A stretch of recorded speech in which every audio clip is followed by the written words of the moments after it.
esse nosso encontro foi uma ideia do Mauro Betti, que eu conheço há algum tempo. E eu vou pedir para o Bacari mostrar quando a gente se conheceu. Isso. No começo do mestrado, a gente tinha o professor Alfredo Faria Júnior, que todo mundo sabe, era o professor comunista do curso, o primeiro mestrado, primeira turma. E eu estive de editor da revista Esporte e Educação e marquei uma entrevista que depois deu polícia, mas eu marquei uma entrevista com o Alfredo. E passei no Centro Acadêmico Rui Barbosa e chamei esses dois jovens aqui, o Marco e o Mauro Betti. Então, isso foi em 1977, significa que temos uma amizade que vai completar 50 anos, 49 esse ano, né? E o Mauro tem participado muito de todas as nossas iniciativas, no Centro Esportivo Virtual, e ele está numa cidade especial, Muzambinho, onde o SEB começou. Ele está no Instituto Federal lá e ele vai falar mais um pouco sobre isso. E ele coordena esse projeto que nós vamos trazer um professor importante como o Walter a cada mês, fazer uma gravação, depois fazer o tratamento dessa gravação com a ajuda do Bacari nas redes, né, fazendo pequenos trechos para as redes, na verdade. Então, eu gostaria de passar a palavra direto para o nosso coordenador Mauro Betti. Eu vou tomar conta de horário, essas coisas que não tem muito a ver, porque não é minha especialidade nesse nível do palestrante e do entrevistador. Então, boa tarde, amigos, amigas, professores, professoras, estudantes. Bem-vindos ao programa de estreia do Que Educação Física é essa?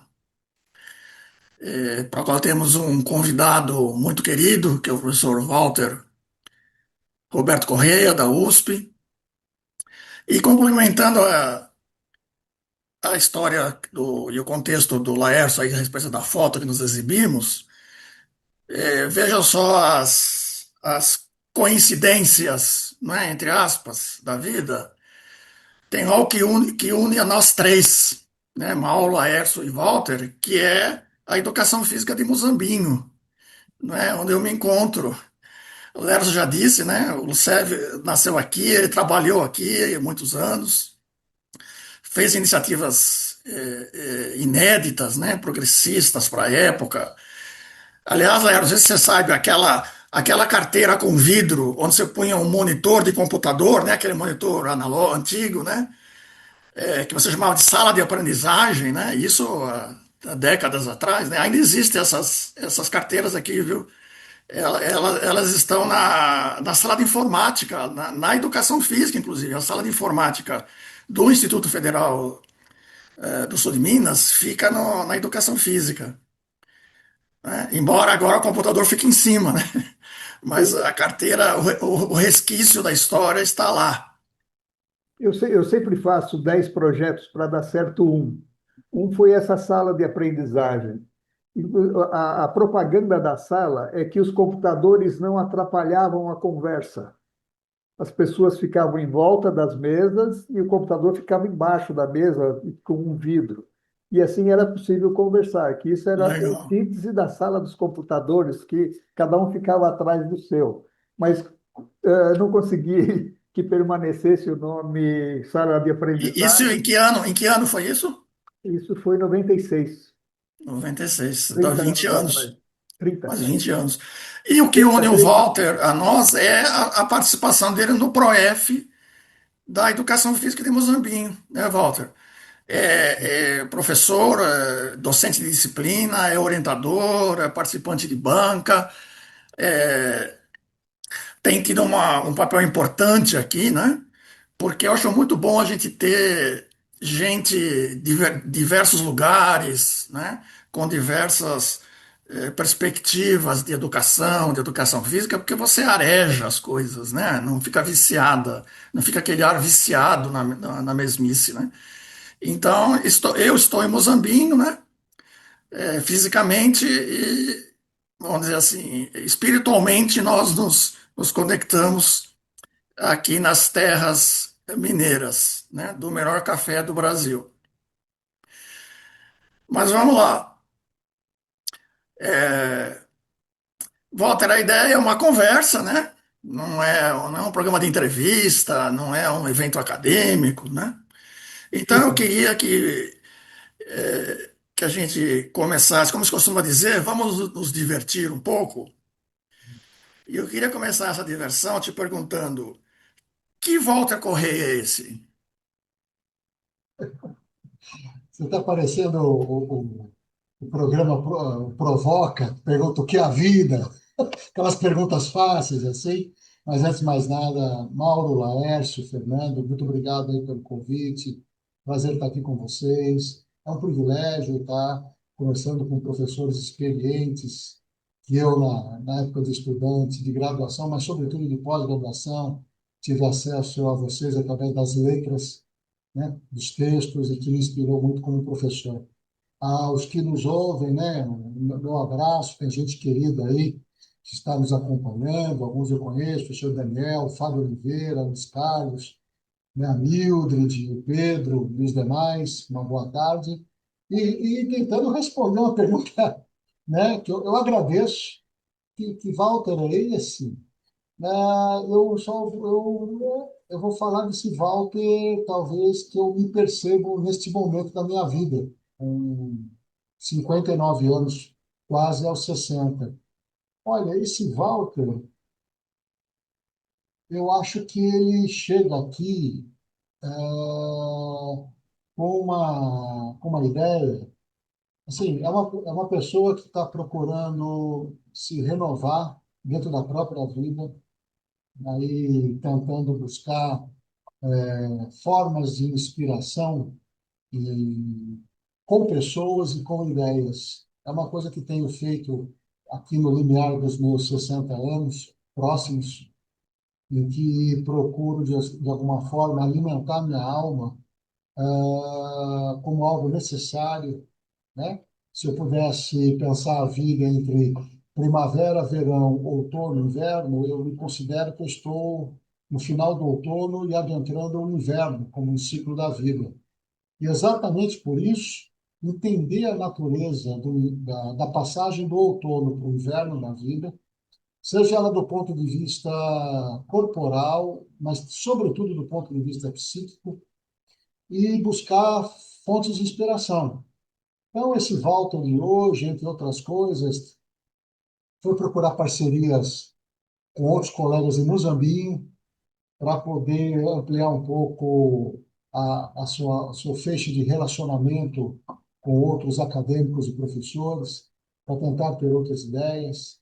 Esse Walter também está procurando, né? Estou falando do Walter desse momento, ele com quase 40 anos de profissão, 20 de Universidade de São Paulo, está procurando também inspiração através das artes, da música, né? Hoje eu tenho estudado baixo, que é uma forma que eu acho que é importante na composição, não só da minha alma pessoal, mas da minha alma docente, a questão da música, das artes marciais, do meu gosto e interesse pela psicologia profunda e reafirmando cada vez mais a necessidade de procurar atentamente para as mudanças que a minha psique e a minha alma me chamam a atenção, né? Sobretudo olhando para trás e para o presente, por aquilo que foi possível construir uma carreira como professor de escola básica, depois do ensino superior, mas, sobretudo, num momento muito interessante. E eu vou, né, não me alongando muito nessa primeira questão, Mauro, mas, sobretudo, percebendo cada vez mais as minhas contradições, percebendo mais as minhas incertezas, assumindo com um pouco mais de honestidade para mim mesmo a questão dos meus medos, né? E por conta disso, vou chamar esse pacote de percepções, autorreconhecimento como sombra. Então, a sombra da minha alma, aos 60 anos, ela está sendo olhada e mais acolhida. E, portanto, estou me sentindo um pouco mais à vontade de me expor, de me colocar para fora, de tentar ser um pouco mais autêntico, me esforçando para ser menos performático e tentando cuidar de um narcisismo quase indomável, né? Procurando, de uma certa forma, buscar uma autenticidade, porque se nesses 60 anos de vida, né, a maior parte deles foram dedicados para que você pudesse se colocar na vida, arranjar, se colocar, se projetar, tentar provar para as pessoas que, no nosso caso, da docência e na universidade, através do conhecimento, da fala, né, da palavra, esses foram pedidos da vida, né? Se você precisa usar do seu papel social, da sua persona, para poder se colocar na vida, para a vida te dar espaços e oportunidades. Só que parece que algo de dentro para fora, respondendo a sua pergunta, que Walter é esse, não é mais uma pergunta assim, na primeira metade da vida, que a gente tinha que se colocar, se fazer, se construir, se projetar, a gente atendia uma pergunta existencial, por que não dizer filosófica? O que a vida espera de mim? Então, estuda, trabalha, projeta, cria, protagoniza e constrói o seu espaço, ok. Mas parece que vai se impondo com o processo de desenvolvimento humano, que nunca está completo, e a gente nunca tem clareza. E aí eu finalizo essa minha primeira pergunta, o que a alma pede de mim hoje? Alma entendida como psique, né? Então, estou num processo de autoconhecimento, de autodescoberta, autoinvestigação, revisão da vida, e isso está criando um pouquinho mais espaço de liberdade e autenticidade. Não sei se eu respondi para você. Tá. Agora, voltando um pouquinho lá para a primavera, para quem não te conhece, você Isso, fez mestrado em educação física, é isso? Na USP, né? Com o José Guilmar, orientador José Guilmar Marins de Oliveira, que na época era uma liderança acadêmica importante, não é? Na USP. E depois fez doutorado com o Mário Sérgio Cortella na PUC de São Paulo, correto? Ah, você também foi professor de escola, não é isso? Eu estou falando isso que eu assisti o seu podcast lá com outro colega lá no Go On, né? E você sim, foi, e, inclusive eu não sabia dessas coisas. Você foi professor desde a educação infantil até o ensino superior, né? Inclusive antes de entrar na USP, não é isso? Foi também preparador físico, né? Trabalhou em ambientes não escolares, enfim, você tem uma vasta experiência profissional, né? Isso eu falo isso mais para situar os meninos e meninas aí que estão nos primeiros dias da primavera, né? Que ainda não te conhecem, tá? Então, esse é o Walter Correia também, meu amigo há muitas décadas, né?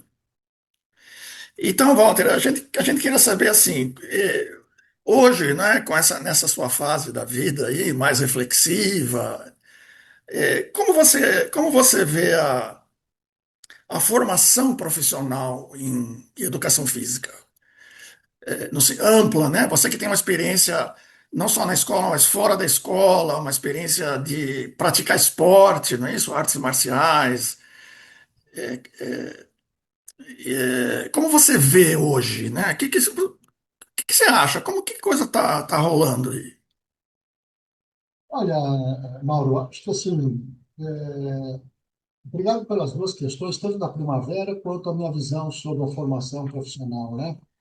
Bom, sobre a minha primavera, rapidamente, eu acho que é interessante fazer um comentário, porque foram coisas da primavera que me ajudaram a florescer, olha o termo, para depois para a vida profissional. E isso influenciou demais a minha maneira de ouvir e conversar com os meus alunos. Por quê? Por que que eu quero dizer?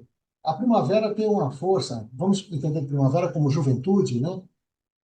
Um processo de descoberta e estamos descobrindo muitas coisas. Vamos para a educação física.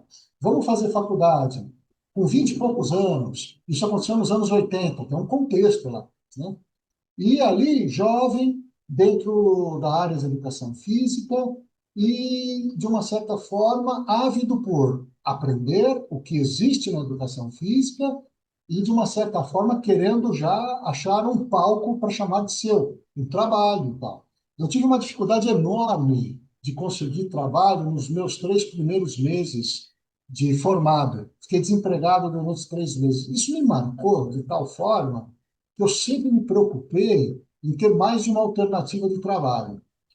Tudo isso para dizer que nos meus 40 anos de profissão, quase estou chegando aos 40 anos de profissão, os meus 5 primeiros na formação,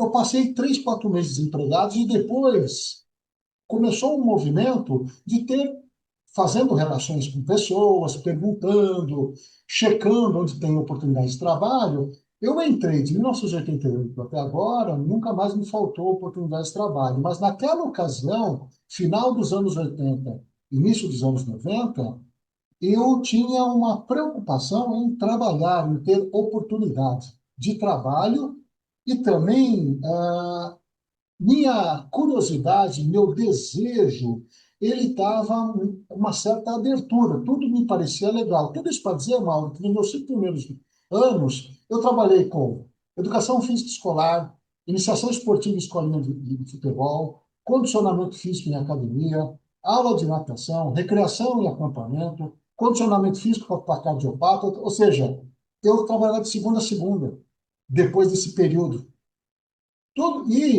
Mas por que que eu estou dizendo isso e por que que essa minha fala poderia ter algum interesse ou significado para os jovens estudantes de graduação hoje, antes de falar da formação profissional? Então, eu quero dizer o seguinte: hoje eu estou na universidade, há 20 anos eu estou na Universidade de São Paulo, praticamente, e desde 1998 no ensino superior. De 1988 a 1998, 10 anos, eu trabalhava na área escolar e não escolar, trabalhei no esporte, na educação, na área de condicionamento físico e saúde, porque eu precisei de um tempo para ir percebendo qual era o meu palco, quais eram as minhas potências e vocações. E nesses 10 primeiros anos, que é um terço, tá, uma parte da minha vida profissional, eu não tinha clareza, eu ainda não tinha clareza do que eu poderia atuar com mais consistência. Então, foi um processo de experimentação, a certeza do que eu deveria fazer, e mais do que isso, sempre acompanhado de crises em relação ao próprio conhecimento. Que uma vez que você topa trabalhar de maneira tão pulverizada assim, você vai demonstrar que o seu conhecimento tem evidentes limitações. Mas foram, Deixa eu só pegar um gancho, Walter. Então, eu me formei em 1978. Você se formou em que ano? eu me formei em 87. Mesmo em 87, ainda havia uma expansão do mercado de trabalho na nossa área. Eu também, assim, eu escolhi emprego. Não é porque eu era melhor, era acima, né, tinha algo especial. É porque tinha muito emprego, né?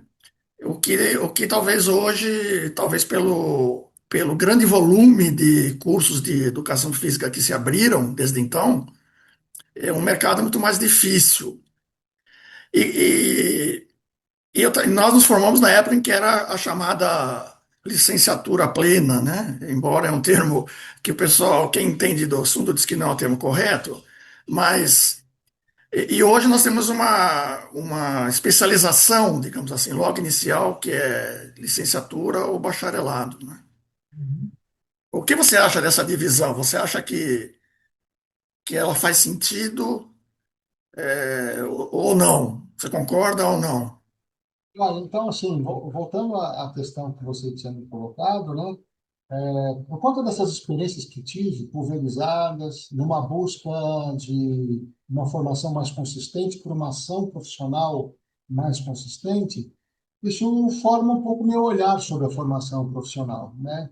Eu acredito que não tem eu se olhar da formação que tive nos anos 80 e a que nós atuamos e fazemos cotidianamente, nesse momento histórico, com licenciatura e bacharelado, eu tenho uma coisa que eu preciso colocar antecipadamente. Não há modelo onipotente absoluto que dê conta da complexidade. Eu sei que isso pode parecer muito banal, mas assim, eu não estou aqui para defender um modelo ideal, porque eu já percebi que a construção de conhecimento de alguém numa área de desenvolvimento humano é atravessado por muitos vetores, em muitos aspectos.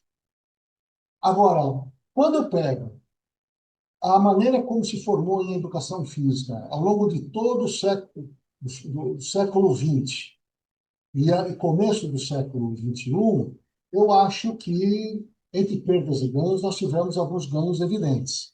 E eu, particularmente, ainda que não tenha nenhum modelo que eu veja que seja aquele que a gente possa apontar como o mais consistente, o mais coerente, porque construção de currículo, construção de uma formação, é sempre perpassado por muitas variáveis, mas eu acho que é um avanço quando nós temos um aspecto nessa questão de bacharelado e licenciatura. É preciso fazer uma escolha. Eu acho que a formação de professores naquele modelo generalista, realmente, isso passou pela análise de alguns teóricos, uma formação generalista, ela, de alguma forma, ela é precária em algumas questões. Eu acho que pensar a formação de professores para o segmento escolar, depois pensar a formação para o segmento não escolar, olhando historicamente, é um avanço, porque nós somos obrigados a fazer algumas escolhas, considerar alguns aspectos dessas dimensões sociais, a escolarizada e a não escolarizada, sendo que, na minha opinião, a área não escolar, relativa ao bacharelado, ela é mais problemática pela dificuldade de fazer uma definição dela, do escopo dela. Mas, por outro lado, essa é um aspecto ainda que eu acho que no atual estado da arte, eu acho que isso é interessante. Eu, particularmente, eu acho que seria para o país, do ponto de vista tanto nessas duas modalidades, escolar e não escolar, ainda que tenha algum tipo de compromisso, singularidade, especificidade, delimitação, uma delimitação frágil, mas temos nessas duas dimensões chamadas de escolar e não escolar, na formação do licenciado e do bacharel, eu acharia interessante que nós tivéssemos um, um modelo único de formação. Eu acho que não deve, eu acho que a pluralidade na formação de licenciatura e uma pluralidade na maneira de compor e formar o bacharel, com ênfase nos estudos do lazer, com ênfase nos estudos das questões da saúde ou, por exemplo, dentro de políticas de esporte. Os bacharelados poderiam ter especificidades mais coerentes com a instituição e com os seus docentes. Porque um dos problemas, mesmo que você vá pelo país, você vai ver que, a despeito dessa separação, que eu acho que ela é melhor do que a anterior, nós temos mais conhecimentos científicos, tanto na perspectiva da licenciatura quanto do bacharelado, isso veio. Houve uma pluralidade, uma especialização de sub-áreas, isso não é pouco, isso vem. Né? Houve também uma pluralidade de ocupações profissionais, principalmente na área não escolar. Então, esse processo de desenvolvimento, pluralidade, não só epistemológica e científica, mas profissional e de práticas sociais, isso fez com que a nossa área ganhasse relevância e uma riqueza. Mas toda relevância, toda riqueza cultural implica uma dificuldade de escolha, né? Então, eu particularmente, eu seria muito favorável que nós tivéssemos vários modelos de bacharelado para que fossem um pouco mais coerentes com as condições de oferta, né? Porque uma das coisas que acontece tanto na universidade pública quanto na universidade privada são os improvisos que se faz com professores de disciplinas.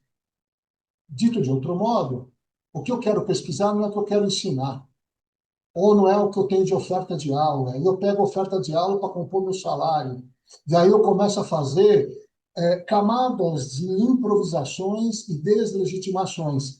Então, acho que quanto melhor fosse a pluralidade de modelos de bacharelado e também de licenciatura, isso seria bom. Embora eu acho que alguns colegas, tanto do campo conservador quanto do campo progressista, torceriam o nariz, o que eu acho interessantíssimo, diga de passagem.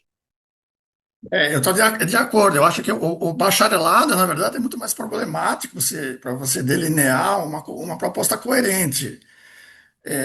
Quando eu estava na Unesp e em comissões de reestruturação curricular, eu propus uma coisa muito parecida com o que você está dizendo agora, né? Mas isso era a década de 90, né? Não, é muito difícil convencer realmente os colegas. E você trabalhou em curso superior em entidades privadas, né? E aí, eu acredito que o quê? 80% das vagas de curso superior no Brasil devem ser de instituições Mas, privadas, né? E aí entram essas questões aí que você colocou, né? E o interesse financeiro, coisa e tal. Então é muito diferente, né? A gente falar da USP, da Unesp, dos institutos federais e das particulares.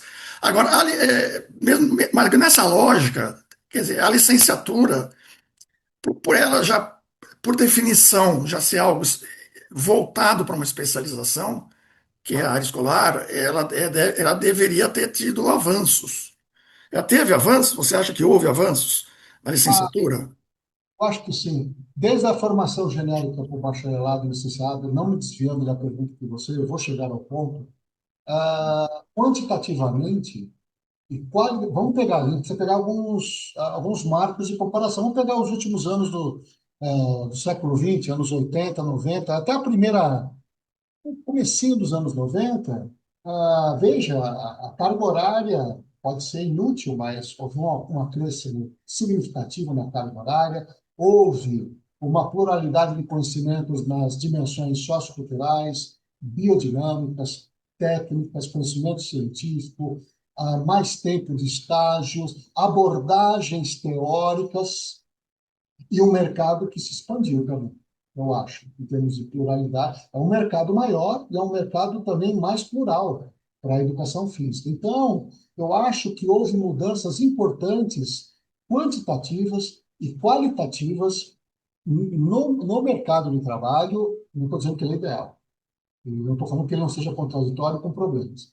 Mas no mercado de trabalho e na formação profissional, nós tivemos avanços quantitativos e qualitativos quando comparados ao modelo de um currículo de 3 anos, duas mil e poucas horas, em que, por exemplo, você vê na formação chamado de licenciatura, em que tinham questões escolares, não escolares, entrava lazer, esporte, educação escolar, saúde, recreação, e todas essas coisas, e a gente percebia que essa carga horária, com essa pulverização e uma ênfase na habilidade prática, né? O chamado tecnicismo e tal, quer dizer, o grande lance daquela formação que nós tivemos era saber compor práticas.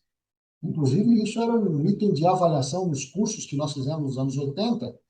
E quando eu falo, principalmente dos institutos, das faculdades privadas, isso. Hoje, o repertório de conhecimento e a sua multidisciplinaridade, ele é muito mais arrojado. Mas não quer dizer que o ensino esteja bem por causa disso. Ou seja, eu vejo que teve algum avanço. Sobre a educação escolar, vejamos. Olha, hoje a educação física escolar, ela, do ponto de vista dos conhecimentos, né? Nós podemos olhar a educação física escolar numa perspectiva construtivista, ou crítica superadora, ou crítica emancipatória, ou da saúde renovada, ou da sistêmica, ou da fenomenológica, ou da antropológica, ou da desenvolvimentista, que eu nunca chamei de abordagem de ensino, eu nunca achei que elas fossem uma abordagem de ensino. Para mim, elas eram perspectivas de análise que eram incitatórias, semi-propositivas, porque não Concordo. completo, né? Hoje nós passamos, então assim, eram formas de olhar a educação física sobre as contribuições de áreas outras, quer dizer, essas lentes construtivista, crítica emancipatória, cultural, elas foram nutridas de áreas que não eram da educação física. Foi a forma que os atores da educação física foram se nutrir na sociologia, na filosofia, na psicologia, e assim, e aí fizeram reflexões para a educação física e fizeram alguns apontamentos didáticos pedagógicos, mas não chegaram a uma fase de sistematização e formalização de currículos completos, eu acho. Isso faz parte do estado da arte, mas faz. Um discurso, por exemplo, dos temas transversais na área da educação física. Tem gente trabalhando. Quando a gente faz os seminários de educação escolar, a gente vê que a saída para muitos é isso, né? A transversalidade aparece hoje na prática de alguns professores. Bom, o discurso da educação física inclusiva, ela é uma coisa que não acontecia, porque ela era altamente excludente, não quer dizer que a exclusão sumiu. Multidisciplinar, várias perspectivas de análise. Somente agora, no século XXI, temos uma base nacional comum curricular que pode ser discutida, mas a inexistência de um currículo oficial, nacional, que eu não estou dizendo que tem que ser camisa de força, eu não estou dizendo que tem que ser uma perspectiva só neoliberal, mas a ideia de uma base nacional comum curricular, a questão da inclusão, da interdisciplinaridade, da multiplicidade, eu acho que hoje, com os estudos culturais, que é uma das abordagens que tem, traz lógicas diferentes, com conteúdos diferentes, ainda que politicamente eu tenho severas críticas aos interlocutores desse campo, né? Mas há uma contribuição importante também. Eu acho que, e mais do que isso, Mauro, nós buscamos uma solução interessante dentro da área, que é tudo isso. Nós tivemos um parâmetro curricular, normal, nós tivemos propostas de Estado, nós tivemos a Base Nacional Comum Curricular, nós tivemos a transversalidade, linhas pedagógicas, e ainda fizemos uma coisa importante, que é relevante e se tornou um desafio. Colocamos nessa passagem do século XX para o século XXI o conceito de cultura. E aí, sabe o que fez a educação física? Que até então, grosso modo, era modalidades esportivas, algumas modalidades esportivas, ginástica e recreação, era isso que compunha as aulas práticas. Quatro modalidades de quadra, eventualmente alguém tentava um atletismo, mas modalidades coletivas, poucas, condicionamento físico, ginástica, exercício físico na aula de educação física e recreação, brincadeiras e jogos. Mas não tinha uma reflexão de como organizar, dar sentido, consistência a isso. Chamamos isso de ordenamento sistemático. Um ordenamento. Já. Só interromper primeiro fazer um aviso aqui para os colegas que estão assistindo, que eu esqueci de fazer no começo. Perguntas para o professor Walter podem ser feitas aqui no chat, tá? Nós não vamos abrir o microfone para, porque senão tomaria muito tempo. E as perguntas vêm aqui no chat, a gente vai selecionando e encaixando à medida da conversa. Agora, só para esclarecer, Walter, quando você fala de cultura e de abordagem cultural, você tá falando de uma coisa mais geral, né, que começa lá desde o final da década de 80, né, que se introduz essa noção de cultura, depois ela vai aparecer pela primeira vez um documento oficial do governo federal, que são os PCNs, né? É isso, não é? Você não está falando especificamente do currículo cultural, né? Rotulado de pós-estruturalista dos colegas aí da Faculdade de Educação, né? Marcos Neira. Oi? Não estou falando do Marcos Neira e nem do grupo dele, né? Que tem uma proeminência nesse campo, né? Estou falando de maneira De geral. maneira geral, tá. Esse conceito de cultura que veio sendo cunhado, o que que ele faz quando a gente tinha aquela realidade, né? Educação física prática, educação física com esses aglomerados de conteúdo, da ginástica, atividade física, esporte, recreação. Aí nós trazemos o conceito de cultura, com muitas leituras sobre cultura. Aliás, o conceito de cultura é algo bastante complexo. Fazemos assim no nosso universo. Tuf, abrimos. E com ele, nós nos autorizamos a dizer que podemos nos apropriar de danças, lutas, ginástica, jogos, brincadeiras, atividades circenses e por aí vai. Esse objeto, vou chamar de objeto, o grande tema, cultura, cultura corporal de movimento, ele nos sinalizou a possibilidade de uma relevância social e cultural dos conteúdos da escola. Porque veja o universo que nós podemos acolher para fins de desenvolver um trabalho na escolarização. Mas isso se torna um problema enorme para a formação. O que, quanto, como de cultura corporal?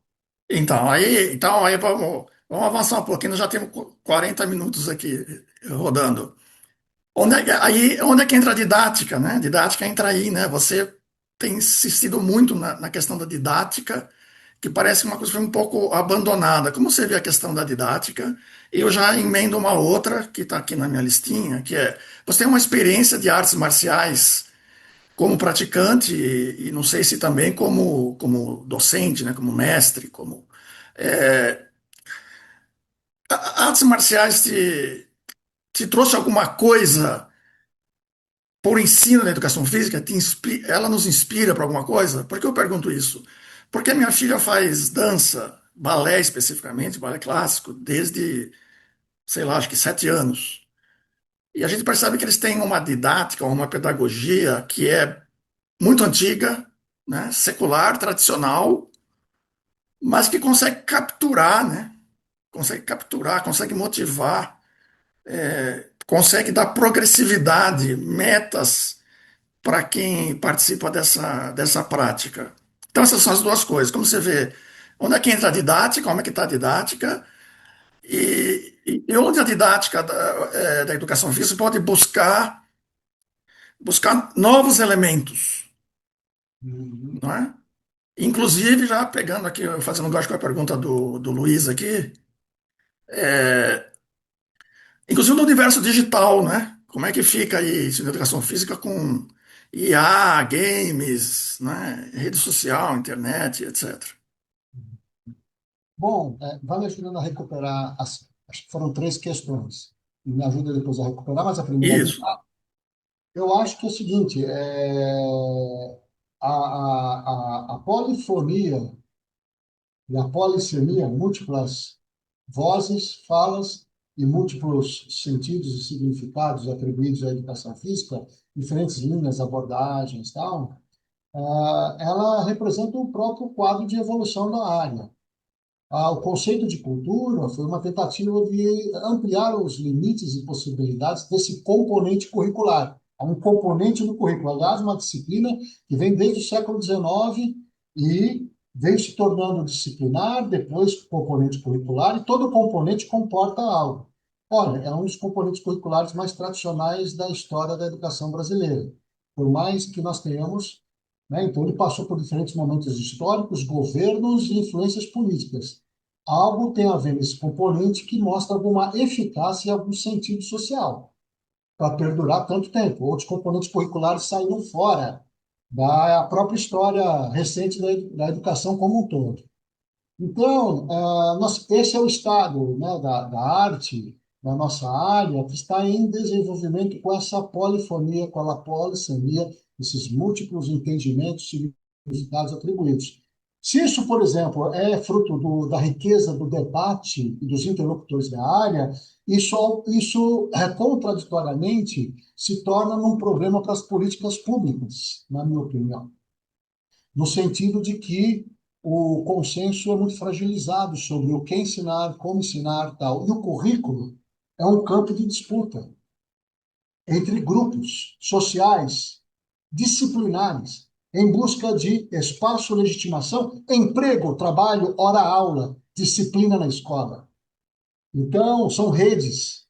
E as redes, os grupos, as disciplinas que melhor souberem organizar e socializar e comunicar esse conhecimento, mais chance terão de permanecer na escola, né? Hoje tá a polaridade política tem discutido o que interessa e o que não interessa ficar dentro da escola. Portanto, Hoje nós temos um desafio de como nós vamos, em termos de políticas públicas, chegar a algum tipo de aproximação didático-pedagógica ou aproximação conceitual de educação física, para que, em termos de política pública, pensada dentro do espectro mais amplo, mais macro, esse componente curricular tenha o seu sentido e significado melhor compreendido pela população como um todo.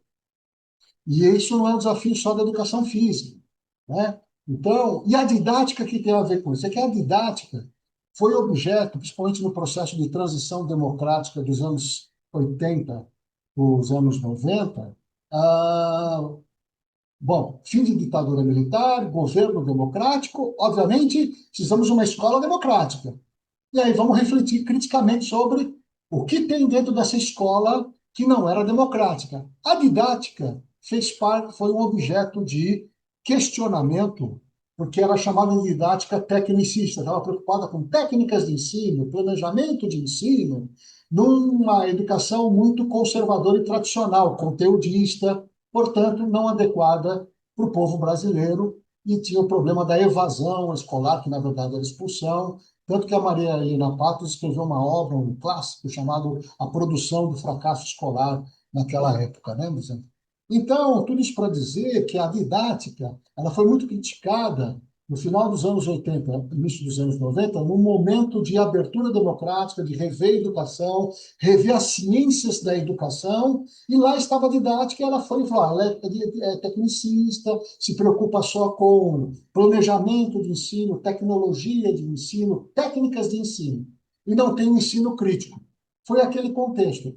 Acho que passou muito tempo para a gente entender que a didática nos obriga a pensar sobre questões fundamentais, né? Qual é o sentido, o significado do ensino? Então, portanto, o que ensinar, como ensinar, para quando ensinar, né?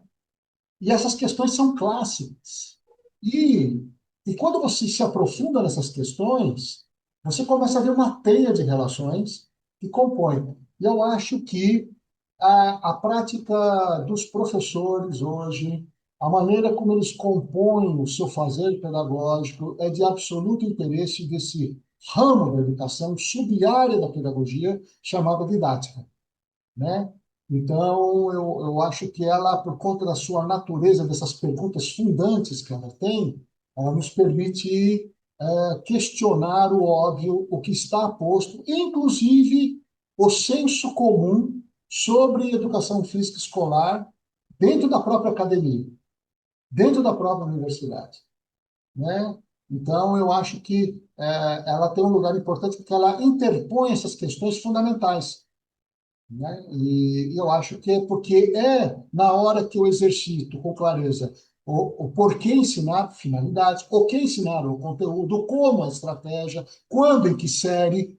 Eu tenho, né? Ninguém fala em sequencialização, temporalização dos conteúdos como se isso não fosse importante. Eu, particularmente, vejo como irresponsável aqueles que falam que nós não temos que ter expectativa de aprendizagem com os nossos alunos. Acho isso absolutamente inadequado.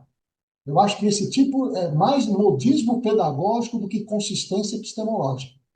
Eu acho, Walter, que há uma confusão entre intencionalidade pedagógica, né? Porque eu, como docente, espero que, né, aconteça conscientização, senso crítico.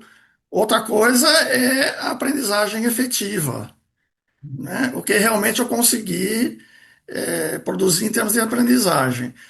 Mas aí então, o que a segunda parte lá da questão é as artes marciais te inspiraram alguma coisa para trazer para os processos de ensino da educação física?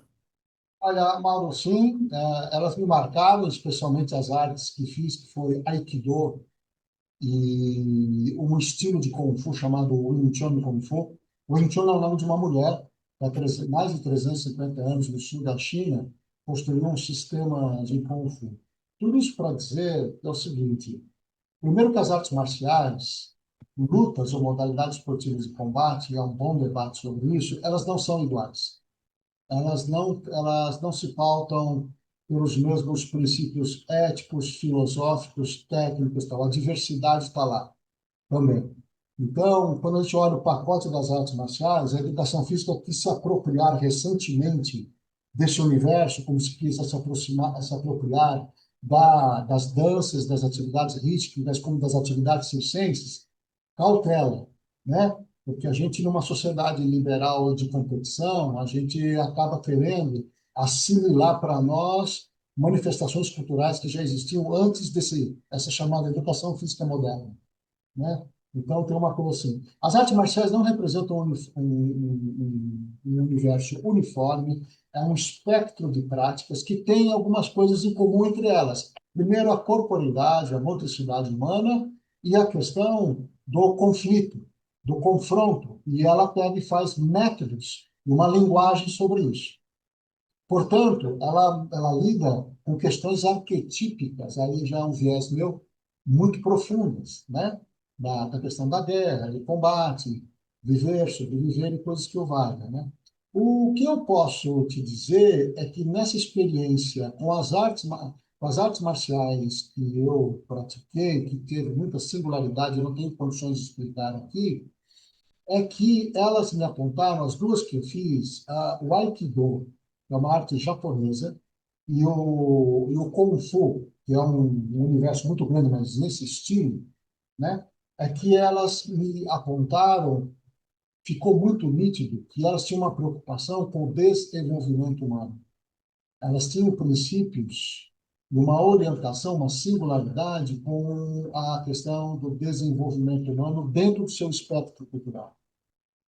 Tudo isso para dizer que nelas reforçou em mim, para ser mais sintético, que por elas eu vi que a aprendizagem a partir do movimento e sobre o movimento foram mais importantes para mim do que a aprendizagem simples e circunscrita do movimento, do gesto, né? Então, quando eu vejo uma arte que nem o Aikido, que tem um fundamento shintoísta, de achar que você, no momento de um conflito, de um confronto, você tem que pegar e tentar se harmonizar dentro do conflito, isso já é um desafio, um princípio absolutamente diferente de muitas outras artes. E é difícil de realizar na prática. E no universo que a gente tem hoje, no cenário atual, do chamado MMA, o princípio da eficácia, de você se sobrepujar em relação ao outro, da competição, do resultado, e da erotização dos corpos, daquilo erotiza, o conflito naquela contundência, está absolutamente adequado à sociedade de mercado neoliberal, ao mundo contemporâneo. Essas artes me deram uma outra coisa, quer dizer, você faz parte da natureza e você, de uma certa forma, através do seu corpo, você vai tentar resgatar um pouco o que é a harmonia dentro do conflito. Na outra arte, o Wing Chun Kung Fu, que foi criado por uma mulher, me trouxe uma perspectiva de inteligência estratégica. O que isso quer dizer? Que uma arte construída por uma mulher pode ter trazido, porque a gente não tem provas disso, mas isso é uma hipótese muito interessante, de que você tenta ter um pensamento estratégico. Como eu tiro proveito numa situação de desvantagem de forças? Isso eu posso trazer, do ponto de vista da aprendizagem, a partir do movimento, sobre o movimento, verificar que eu posso, através de uma experiência corporal, em que eu tento me educar dentro do conflito para verificar quais são as possibilidades, quais são os limites, como eu posso tirar proveito sem usurpar do outro, muito difícil isso. Mas nessas artes eu tiro essa educação. Isso na Ah, política, na diplomacia, na pedagogia, a gente pode. Agora, arte marcial não é educação física. ok. Walter, nós estamos próximo do final.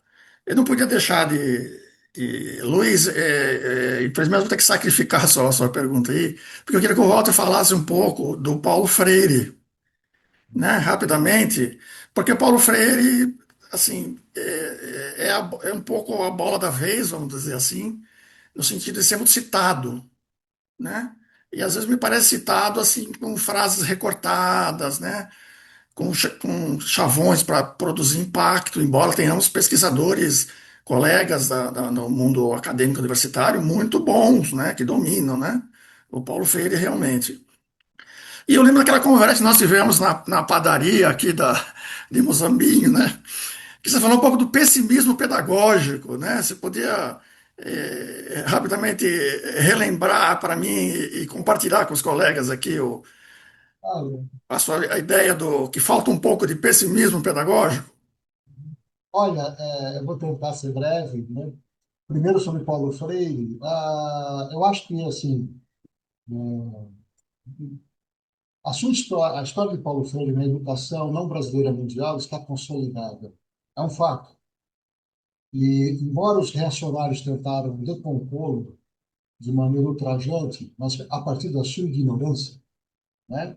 Paulo Freire, obviamente, teve reconhecimento da vida, dos cidadãos, do mundo, né? Por um legado que eu acho que é um sistema de educação. O que ele oferece é um conjunto de princípios e orientações provenientes, eu acho, do humanismo cristão que ele tinha, do marxismo, da fenomenologia e até mesmo alguns elementos típicos de uma mentalidade construtivista. Olha a sofisticação do que ele fez.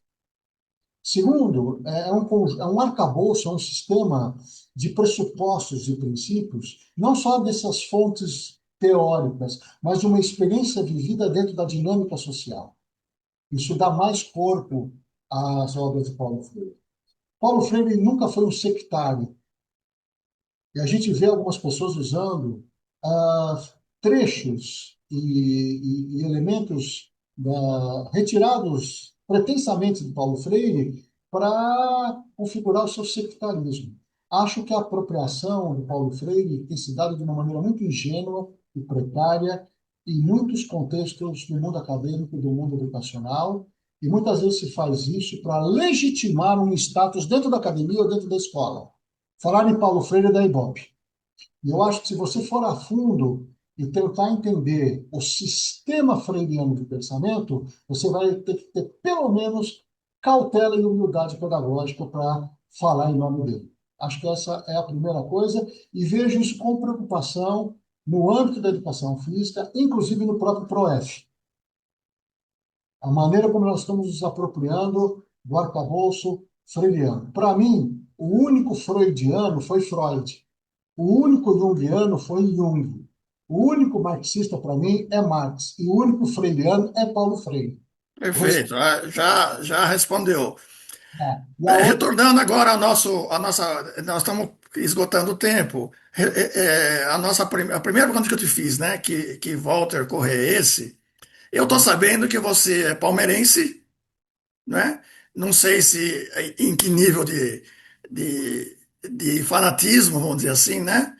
Eu fui muito fanático por futebol. Meu pai tinha cadeira cativa no Parque Antártica, então, na minha infância e adolescência, assisti muito jogo no Parque Antártica. Mas estou sabendo também que você é roqueiro, né?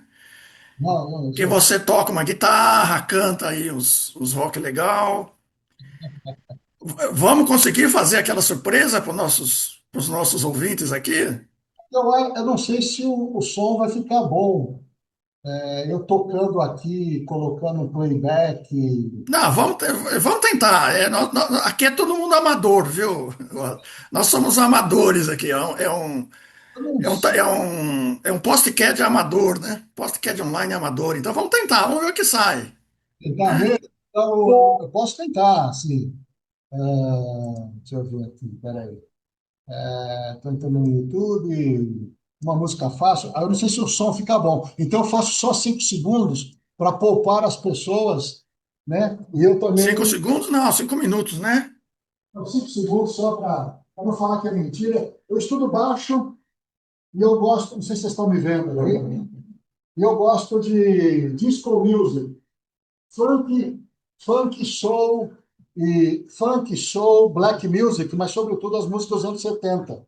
Que os anos 70 a disco music foi um fenômeno cultural e coincidiu com a minha infância. E eu gostava muito do pulso da música, que é o baixo. Eu estou estudando, eu não sou músico, mas vamos ver se dá para ouvir aqui, vamos ver se vai dar certo. Isso ninguém contou pra você. A assinatura do Sam's Club tá com 100% off. E lá vou eu.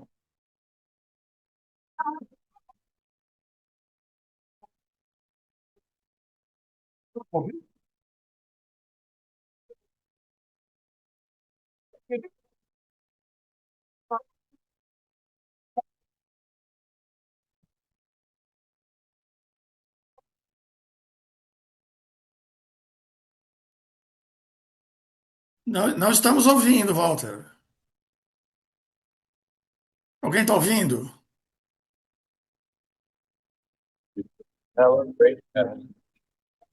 Não Estamos estamos sem ouvindo, som, Walter. pessoal.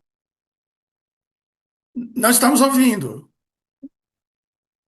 Será que ele mutou aí? Nem ele nos ouve. Daniel falou que nem ele nos ouve. So bring your blue lights and your laughter too. We gon' celebrate your party with you. Come on now. Let's all celebrate and have a good time. So we gon' celebrate and have a good time. It's time to come together. It's up to you. What's your pleasure?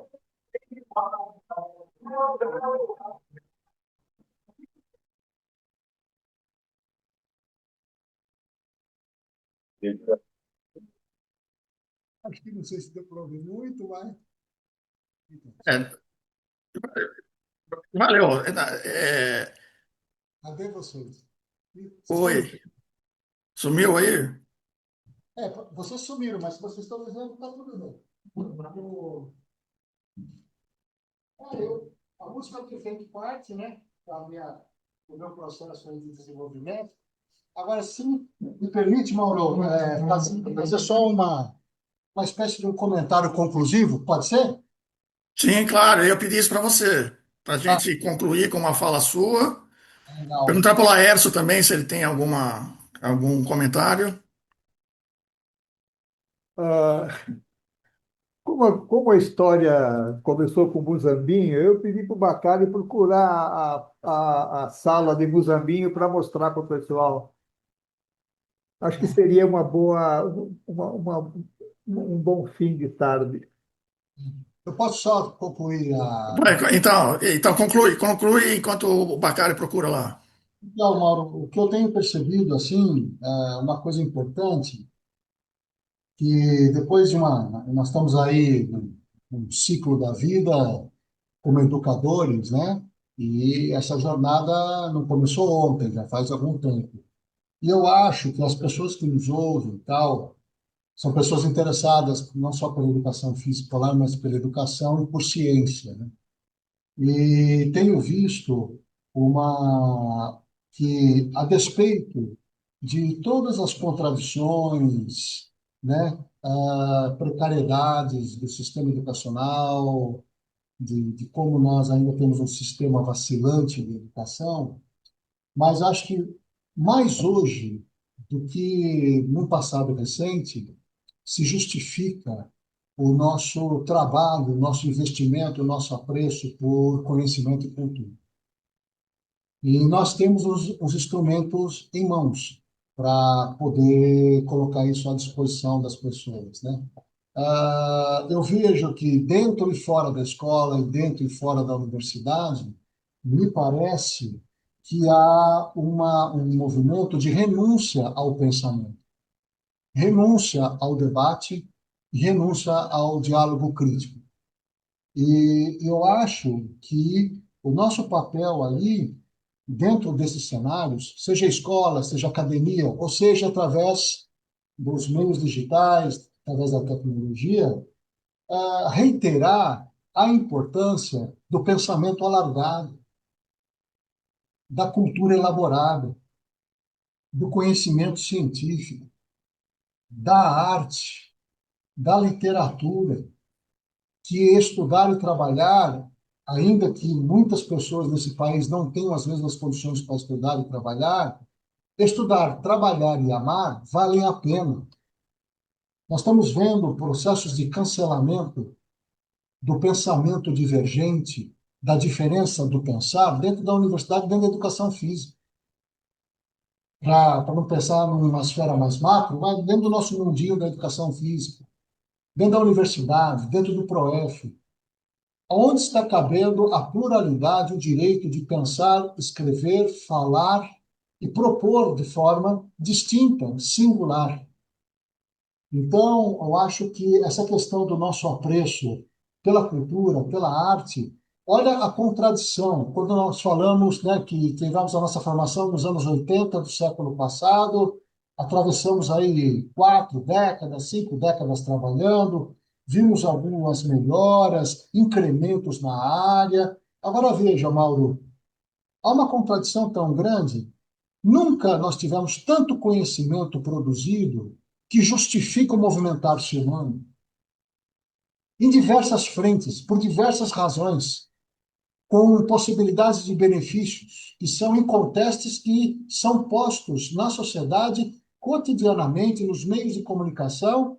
E como é que justifica não só as práticas corporais, as práticas artísticas, as práticas literárias, a maneira como elas estão sendo subutilizadas ou negligenciadas no sistema escolar brasileiro. E a pergunta é: o que é que faz as instituições, por exemplo, ligadas à educação física, os cursos de formação, o Conselho Profissional de Educação Física, o Colégio Brasileiro de Ciências do Esporte, diante das restrições que nós estamos vendo, que não é um apelo a uma atitude corporativa, é um apelo a uma educação propedêutica, generalista, enriquecida culturalmente, para o desenvolvimento humano, para o chamado pensamento crítico e alargado, que se faz com corpo e movimento, arte, literatura e ciência. Perfeito, Walter. Perfeito. Fechou. Com chave de ouro. E Lércio, obrigado. encontrou aí a imagem?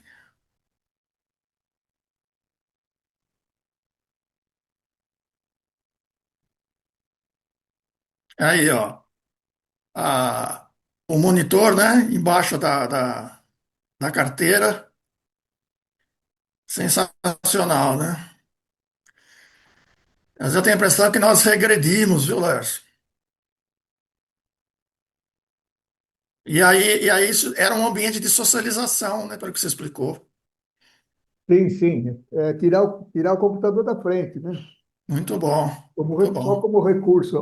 Era o 286. Dá uma olhada nesse computador embaixo da mesa. É, sensacional. É isso, Obrigado, meus Bacana. amigos, amigas. Walter, muitíssimo obrigado. Estreamos o nosso podcast online amador aqui com muito brilhantismo.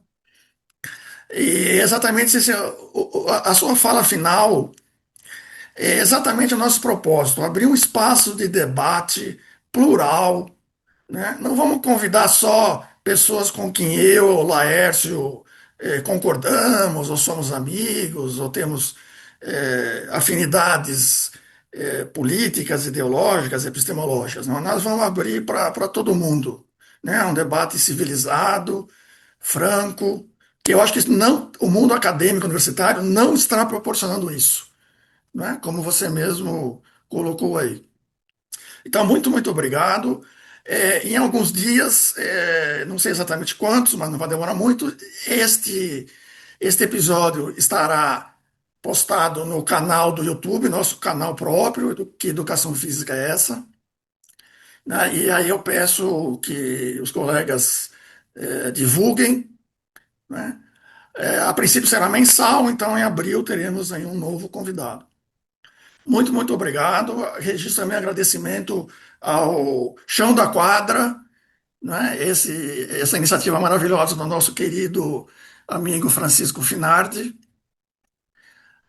ao CEV, né? O Centro Esportivo Virtual, ao Laércio por acolher nossa ideia, ao Bacari pelo suporte técnico, né? Extremamente eficiente. Muito obrigado a todos. Walter, um grande abraço, um ótimo final de dia para todo mundo. Obrigado. E até a próxima.